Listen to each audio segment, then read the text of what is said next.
Audience ce matin à la présidence, le maréchal du Tchad Idriss Déby Itno a reçu le ministre gabonais des Affaires étrangères. Le chef de la diplomatie gabonaise est accompagné du nouveau président de la commission de la CEAC.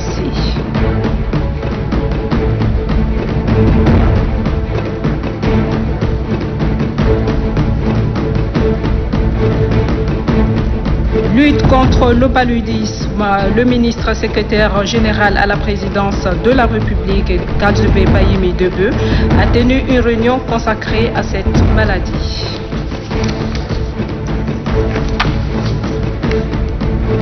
Aujourd'hui, à la place de la Nation, les élèves officiers de la 28e promotion de l'école des officiers ont reçu leur épaulette de sous-lieutenant.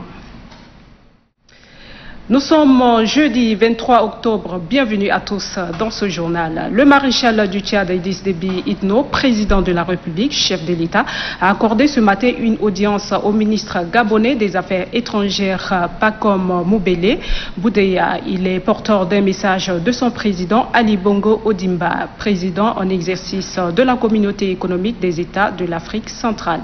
Le chef de la diplomatie gabonaise est accompagné du nouveau président de la commission de la CEAC. Reportage Nassour Nouditi. C'est en sa qualité de président en exercice de la communauté économique des États de l'Afrique centrale, CAC, que le chef de l'État gabonais, Ali Bongo Ondimba, a dépêché en N'Djamena son chef de la diplomatie, Pacome Moubele Boudeya, porteur d'un pli confidentiel. Outre le message dont il est porteur, le ministre gabonais des Affaires étrangères a présenté officiellement au maréchal du Tchad Idriss Déby Itno, président de la République, chef de l'État, le nouveau président de la commission de la CAC, Gilberto da Piedade Versimo, de nationalité angolaise, élu le 31 août 2020 à l'issue du sommet virtuel des chefs d'État des pays membres. Le chef de la diplomatie gabonaise à sa sortie d'audience.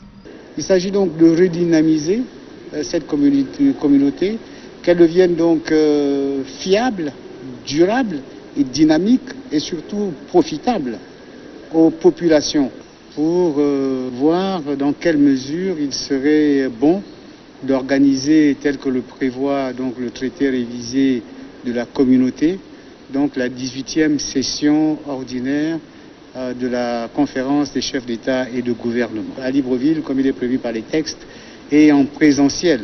Général des forces armées angolaises, le nouveau président de la commission de la CAC, Dr Gilberto da Piedade Versimo, place son mandat sous le sceau de la sécurité.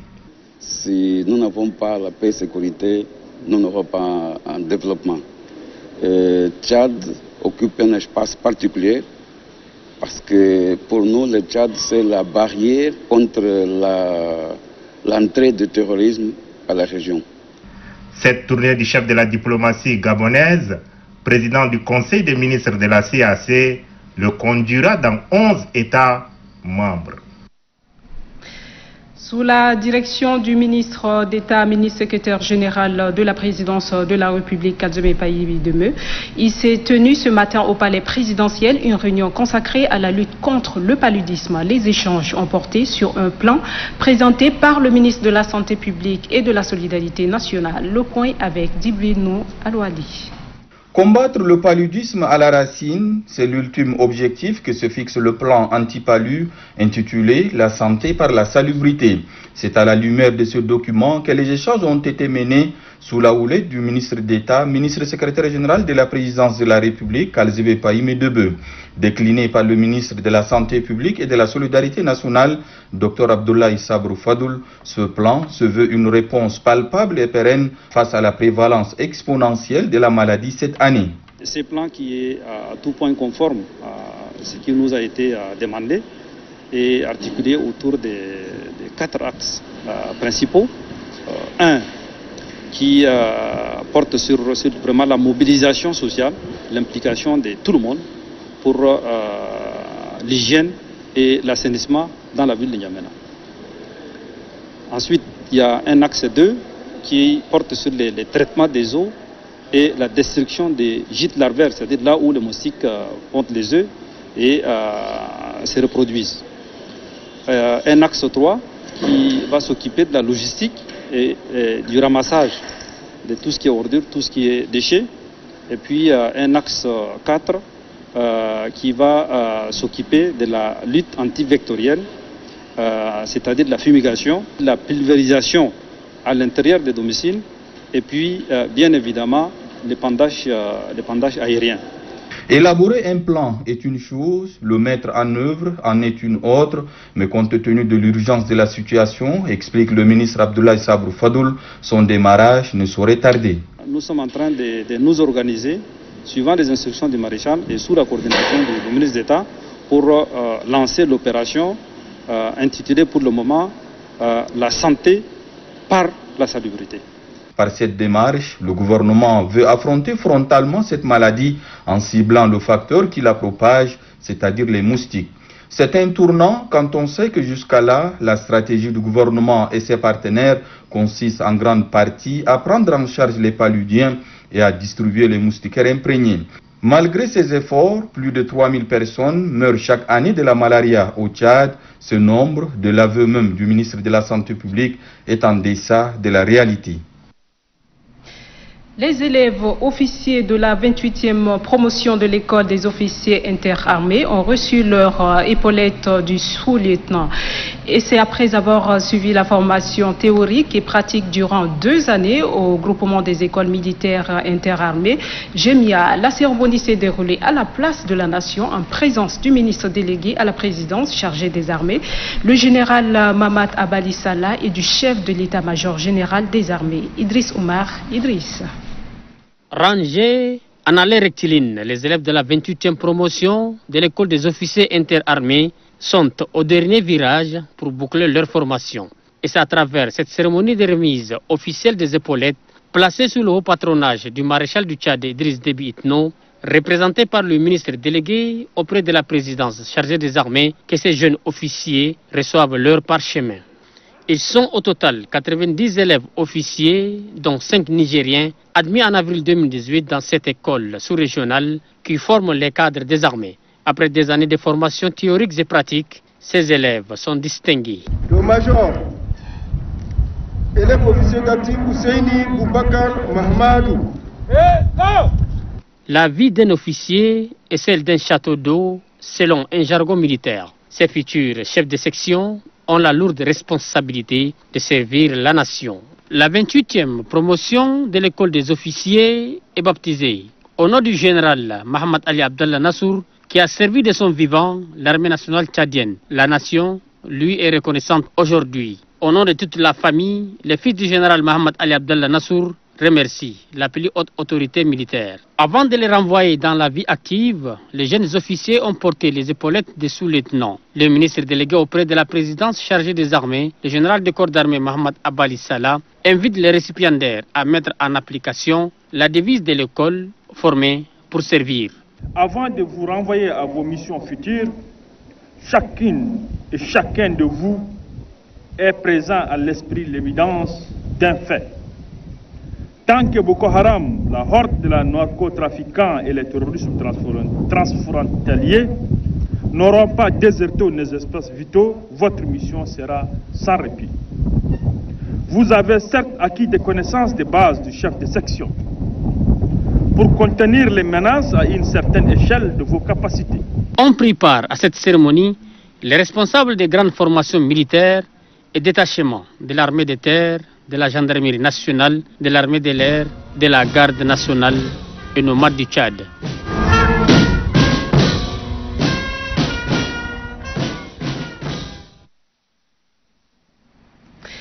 Le ministre de la Sécurité publique et de l'immigration, Mamataï Orozi, poursuit sa tournée dans la partie méridionale du Tchad. Hier, il s'est rendu tour à tour dans les deux Logone et le Mandoul. Le ministre a échangé avec des responsables administratifs et sécuritaires. Cette visite a permis au ministre de mieux s'enquérir des réalités du terrain. Aman Isaac Azina.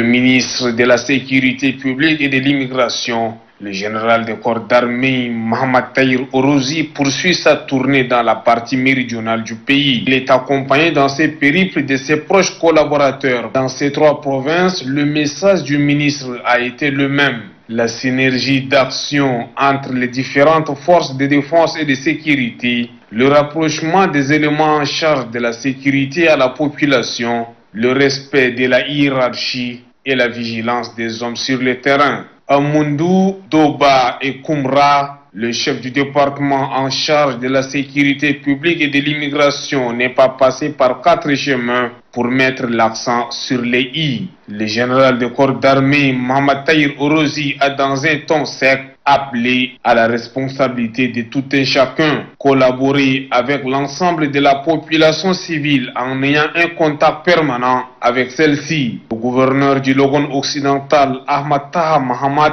le secrétaire général de la province du Logon oriental Adam Adami Youssouf et de la gouverneure du Mandoul Diamra Betolangar ont tous rassuré le ministre que la situation sécuritaire dans leur province ne souffre d'aucune ambiguïté. Les responsables en charge de la sécurité de ces 3 provinces ont pour leur part sollicité du ministre le renforcement en ressources humaines et logistiques ainsi que la fluidité dans le traitement des dossiers transmis depuis les provinces.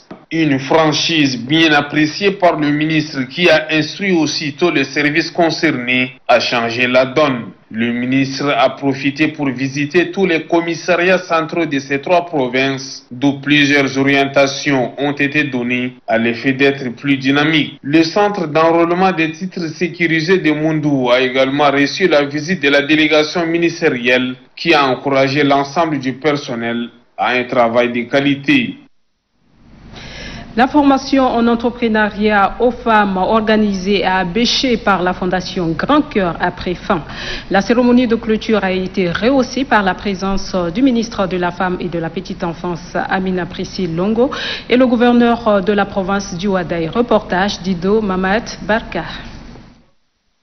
Cette session de formation de 3 jours sur le thème leadership et entrepreneuriat féminin, qui a regroupé 200 participantes, membres des organisations féminines, venus de tous les coins de la province du Ouadaï. L'entrepreneuriat est la clé de voûte pour le développement économique d'un pays. Il permet de booster le niveau de la vie de la population et génère des ressources financières qui permettront aux femmes d'être autonomes. Travailler par passion, donner du sens à ce que l'on fait, être plus libre, acquérir de l'expérience, mieux se connaître et augmenter la confiance en soi. Pour sa part, le ministre de la Femme, de la Protection de la Petite Enfance, Amina Priscille Longo, a loué l'action humanitaire de la Fondation Grand Cœur. Mon département qui travaille avec les femmes est le département le plus bénéficiaire de cette action humanitaire, une fois de plus encore de Madame la Première Dame, qui vient compléter et encourager les efforts du maréchal, surtout sa vision politique et sociale en faveur des femmes. Aujourd'hui, on ne peut pas parler de développement sans investir sur les femmes, sans donner aux femmes les moyens et les ressources d'aller de l'avant. C'est pourquoi j'apprécie à sa juste valeur cette formation. Mettant terme aux travaux de la dite session de formation, le gouverneur de la province de Ouadaï, Ibrahim Saïd Mohamed, a adressé ce sincère remerciement à la première dame du Tchad, Chinda Déby Itno, pour son appui sans faille au gouvernement. Vous avez saisi la perche que la Fondation Grand Cœur vous a tendue. Alors, utilisez cette perche pour être indépendante financièrement. Utilisez cette perche pour booster vos activités génératrices de revenus, ce qui contribuera à l'essor économique de notre pays. Des outils agricoles, des moulins à mil, des pousse-pousse et des tricycles ont été remis aux organisations féminines qui leur permettront de mieux se développer. Le ministre de l'Hydraulique urbaine et rurale, Tahani Mahamat Hassan, a inauguré ce matin à Guénebor, dans la commune du 1er arrondissement, le réseau de distribution d'eau potable de la société tchadienne des eaux STE. Ceci pour offrir l'eau de qualité à la population. La cérémonie a vu la présence de plusieurs personnalités. Les détails avec Moussa Mbodou Abdoulaye. Par ces réseaux de distribution d'eau potable, les habitants du quartier Guinébor dans la commune du 1er arrondissement seront desservis en Sedman, source de vie. un ouvrage réalisé par la Société tchadienne des eaux STE. Ce projet a permis de réaliser les travaux de pose de 38 km de réseau en PHD et des équipements hydrauliques sur financement de l'État. Pour assurer un service continu en fourniture d'eau potable à la population de Guinée-Bord, à partir de ce réseau, la STE a réalisé et équipé un grand forage de capacité de 150 m3 par heure, avec tous les ouvrages connexes dans ce site de production. Inaugurant ces réseaux de distribution d'eau, la ministre de l'Hydraulique rurale et urbaine a rappelé la politique du gouvernement en matière d'accès à l'eau potable. La question d'approvisionnement en eau potable en quantité et qualité est une nécessité vitale pour le bien-être économique et social de nos populations. C'est pourquoi, dans son programme quinquennal, le maréchal du Tchad accorde une importance toute particulière à la réduction de la pénibilité des tâches domestiques en offrant un accès facile à l'eau potable aussi bien en zone rurale qu'urbaine.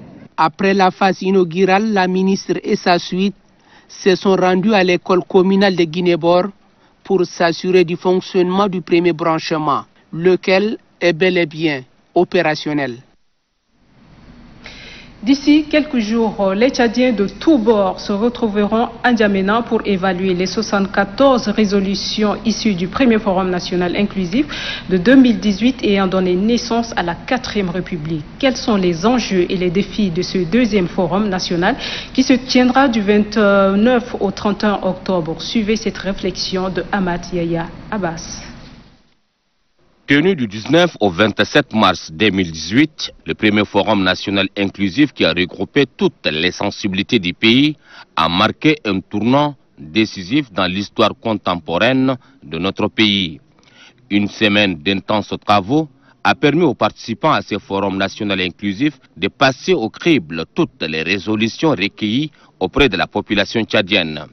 Les réformes institutionnelles de l'État, les réaménagements des grandes institutions de la République, les régimes parlementaires, des réformes en vue de la consolidation de l'unité nationale, de la stabilité, de l'état de droit, la bonne gouvernance, la réforme judiciaire et la promotion des jeunes, ainsi que de la femme.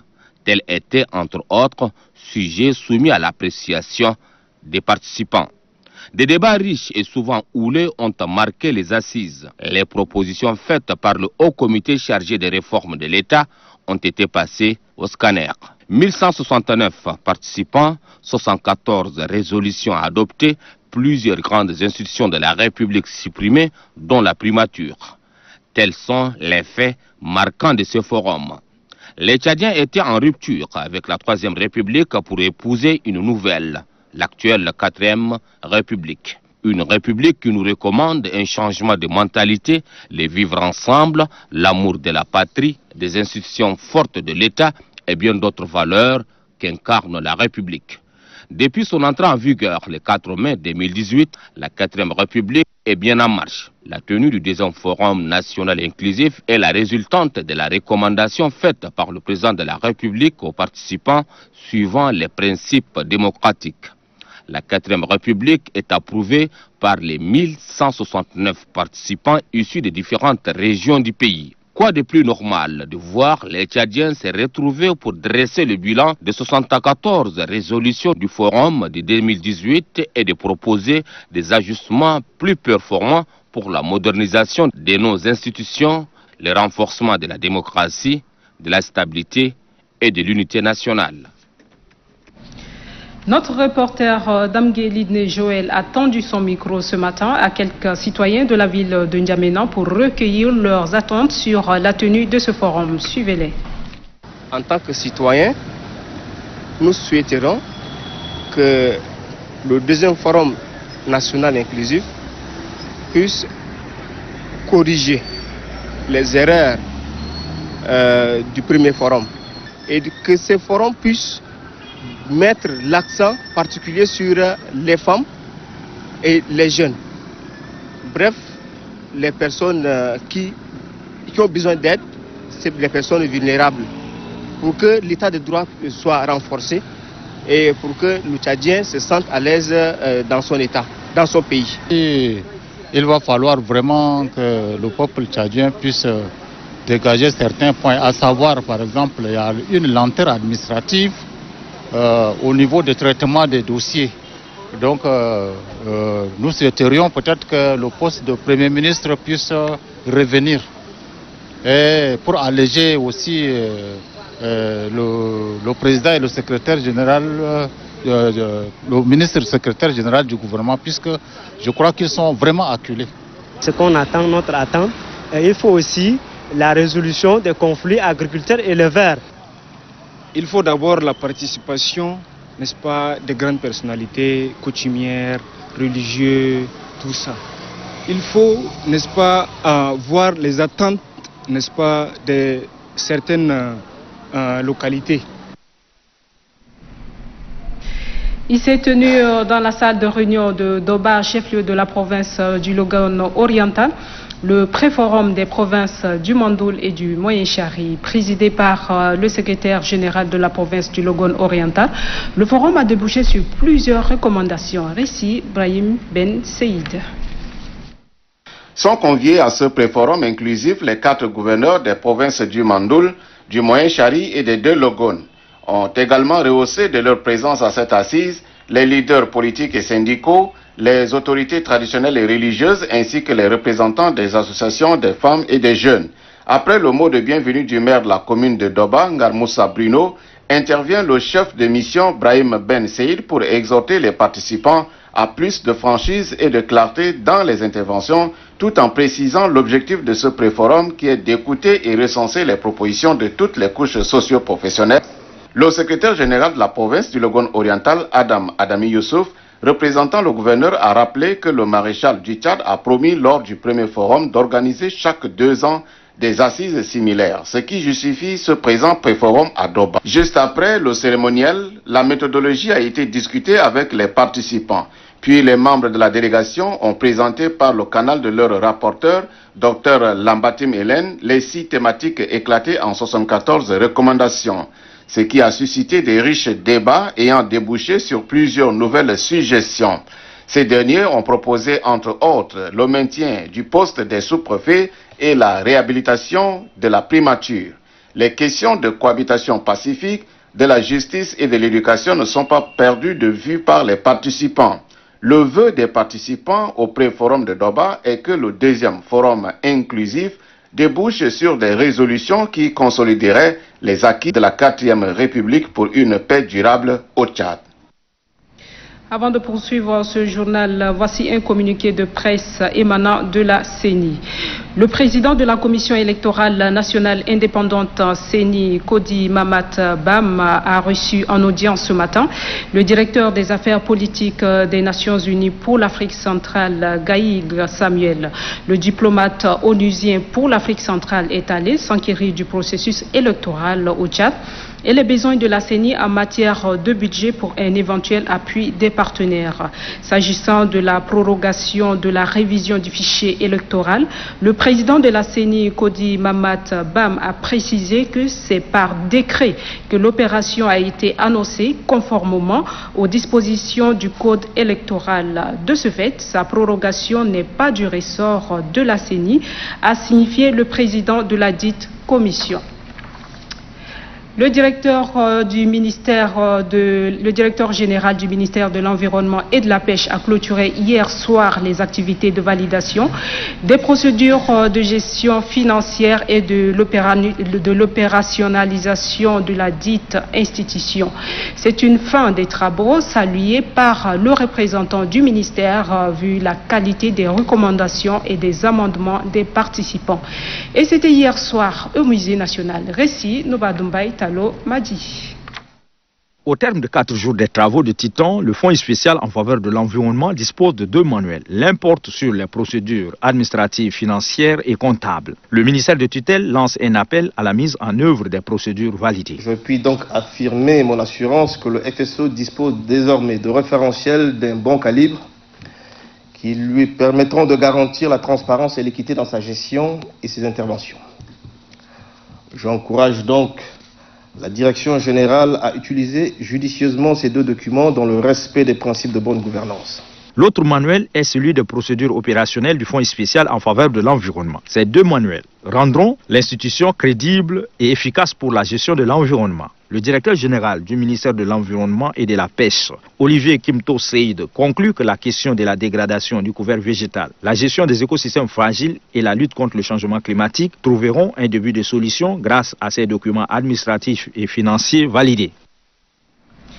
L'ONG Qatar Charity a remis un don de vivres et non-vivres au ministère de la Santé publique et de la Solidarité nationale. La cérémonie s'est déroulée hier au siège de l'ONASA dans le quartier Chagua. C'est le directeur général adjoint du ministère de la Santé, représentant le ministre, qui a réceptionné le don. Abdelhadi Mamad Saleh Babayaro. En appui à la politique du gouvernement dans les domaines sociaux, l'ONG Qatar Charity vole au secours des sinistrés des inondations de la ville d'Ndiamena. L'ONG a remis des vivres et non-vivres à cette couche sociale. C'est pour soutenir ces actions louables que Qatar Charity, dans sa mission d'assistance aux couches vulnérables, a mis en place le projet d'aide aux sinistrés d'inondations de la ville d'Ndiamena, qui a pour l'objectif de fournir aux bénéficiaires 3000 kits de vivres et non-vivres. Le directeur général adjoint du ministère de la Santé publique et de la Solidarité nationale salue les gestes de l'ONG Qatar Charity, toujours aux côtés des couches vulnérables. Au nom du ministre de la Santé publique, je voudrais vraiment vous remercier pour ce don, combien de fois vraiment très important pour soulager les différentes familles victimes des inondations que le pays a connues. Dans les jours à venir, l'ONG Qatar Charity étendra son geste aux populations d'autres localités, affirme son directeur général Abdelhamid Mohamed. L'association des chefs traditionnels du Tchad a offert hier un dîner aux chefs traditionnels du Niger et du Cameroun venus au Tchad pour une rencontre de travail sur la sécurité dans le bassin du lac Tchad. Un dîner qui a vu la présence du président du Haut Conseil des collectivités autonomes et des chefferies traditionnelles, Tamita Didinga. Reportage d'Amgeline Joël. C'est dans cette convivialité que les chefs traditionnels du Tchad reçoivent leurs frères et collègues du Niger et du Cameroun ayant fait le déplacement d'Ndiamena pour une rencontre de travail sur la paix et la sécurité dans le bassin du lac Tchad. Cette retrouvaille est de nature à renforcer les liens de collaboration entre les dépositaires du pouvoir traditionnel de ces trois pays frères et amis. En marge des travaux qui les réunissent ici pour monter une stratégie de communication pour prévenir l'extrémisme violent. Ils sont venus pour faire ce travail. Nous les avons invités ici pour échanger, pour discuter. Ravis de cet honneur qui leur est réservé, les autres se félicitent de l'hospitalité tchadienne. C'est chez nous, donc quelqu'un qui vient chez lui, et ça vaut la peine de remercier les parents, que Dieu amène la paix au Tchad, au Nigeria, au Cameroun et au Niger. Mais dans la main, les chefs traditionnels des pays du bassin du lac Tchad promettent œuvrer davantage pour la paix et la sécurité dans cet espace qui constitue pour eux un patrimoine. Dans la province du Salamat, un ancien élève du lycée agro-pastoral d'Amtiman a procédé à la remise de kits et matériel de lutte contre le coronavirus. Le récit de Ahmad Abdel Banat. Dans le cadre de la sensibilisation pour la révision du fichier électoral, Gamar Mohamed Amat, natif de la province et ancien élève du lycée agro-pastoral, a fait un important don de matériel de protection contre le coronavirus. Il s'agit de 8000 masques, 20 kits de lavage de mains, 20 cartons de savon et 20 cartons d'eau de javel destinés au lycée agro-pastoral. Offrant ce don, Gamar Mohamed Amat invite les élèves à faire de même. Je vous offre ce don dans le cadre de la lutte contre le coronavirus. Comme vous le connaissez tous, c'est une maladie très très grave quand elle contamine, et c'est les hommes qui la transportent, elle ne se transporte pas seule. Le délégué provincial de l'éducation nationale, Issa Mohamed Tagal, a remercié les donateurs Le représentant des parents d'élèves a exprimé toute sa gratitude à l'endroit du donateur qui a pensé protéger les élèves par ce geste louable. Recevant officiellement le don, le secrétaire général de la province du Saramat, Map Mara, représentant le gouverneur, a félicité le bienfaiteur tout en exhortant les élèves à copier ces gestes pour aider la future génération. Et voici la situation épidémiologique de la maladie à coronavirus de ce vendredi 23 octobre 2020 qui se présente comme suit. 244 échantillons analysés, 13 cas confirmés, 6 au Moyen-Chari, dont 4 contacts des précédents cas, 1 au Logone oriental, 1 au Mayekebi ouest, 1 au Mayekebi est et 4 en N'Djamena. 11 guéris portant le total de 1234, 0 décès. Total des décès 96, 93 malades sous traitement. Le nombre de cas confirmés depuis le 19 mars 2020 est de 1423 répartis dans 17 provinces. La coordination nationale de riposte sanitaire invite la population à rester sereine, solidaire, vigilante et rappelle au respect strict des mesures barrières, notamment la distanciation physique en cas de signes tels que fièvre, toux, éternuement et difficultés respiratoires, appelés gratuitement le 1313. À la signature de ce communiqué, le coordonnateur national de riposte sanitaire, professeur Choua Ochemi. À la fin de cette édition, vous allez suivre le message du secrétaire général des Nations Unies, Antonio Guterres. Un message en prélude à la journée des Nations Unies qui sera célébrée demain 24 octobre 2020. Et voilà, sur ce, moi je vous quitte. Demain, vous serez avec une autre équipe pour le fil de vos actualités. Merci de nous avoir suivis et merci à toute l'équipe rédactionnelle technique qui m'a accompagné tout au long de cette semaine. Merci à vous aussi téléspectateurs de votre fidélité. Au revoir et soyez prudents.